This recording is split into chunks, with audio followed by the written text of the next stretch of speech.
Let's talk about one of the most emotionally charged subjects there is, abortion, but in an unemotional way. Also, let's not touch on the question that most preoccupies discussion of the subject, whether abortion should be legal or illegal. The only question here is the moral one. Is ending the life of a human fetus moral? Let's begin with this question. Does the human fetus have any value and any rights? Now, it's a scientific fact that a human fetus is human life. Those who argue that the human fetus has no rights say that a fetus is not a person. But even if you believe that, it doesn't mean the fetus has no intrinsic value or no rights. There are many living beings that are not persons that have both value and rights. Dogs and other animals, for example. And that's moral argument number one. A living being doesn't have to be a person in order to have intrinsic moral value and rights. When challenged with this argument, people usually change the subject to the rights of the mother, meaning the right of a mother to end her fetus's life under any circumstance, for any reason, and at any time in her pregnancy. Is that moral? It is only if we believe that the human fetus has no intrinsic worth. But in most cases, nearly everyone believes that the human fetus has essentially infinite worth and an almost absolute right to live. When? When a pregnant woman wants to give birth. Then society and its laws regard the fetus as so valuable that if someone were to kill that fetus, that person could be prosecuted for homicide. Only if a pregnant woman doesn't want to give birth do many people regard the fetus as worthless. Now, does that make sense? It doesn't seem to. Either a human fetus has worth or it doesn't. And this is moral argument number two. On what moral grounds does the mother alone decide a fetus's worth?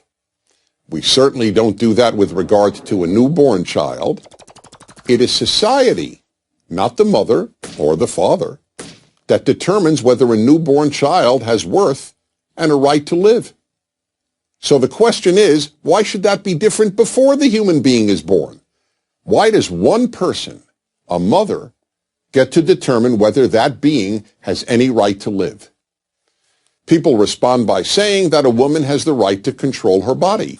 Now, that is entirely correct. The problem here, however, is that the fetus is not her body.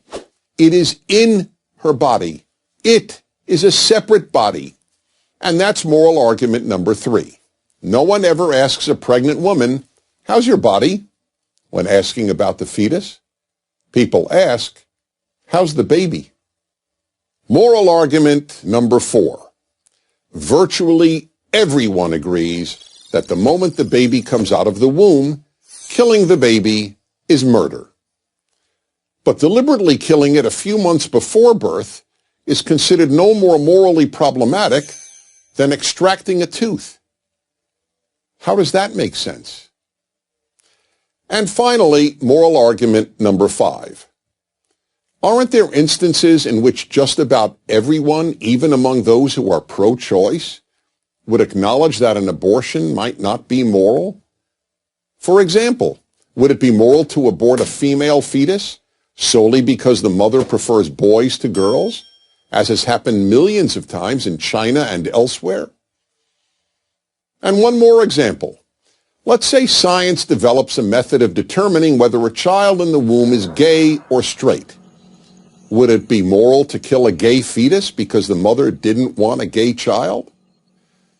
People may offer practical reasons not to criminalize all abortions. People may differ about when personhood begins and about the morality of abortion after rape or incest.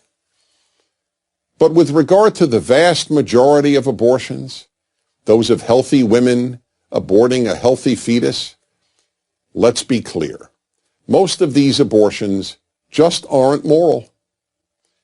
Good societies can survive people doing immoral things. But a good society cannot survive if it calls immoral things moral. I'm Dennis Prager. To subscribe to our YouTube channel, click here. To help keep our videos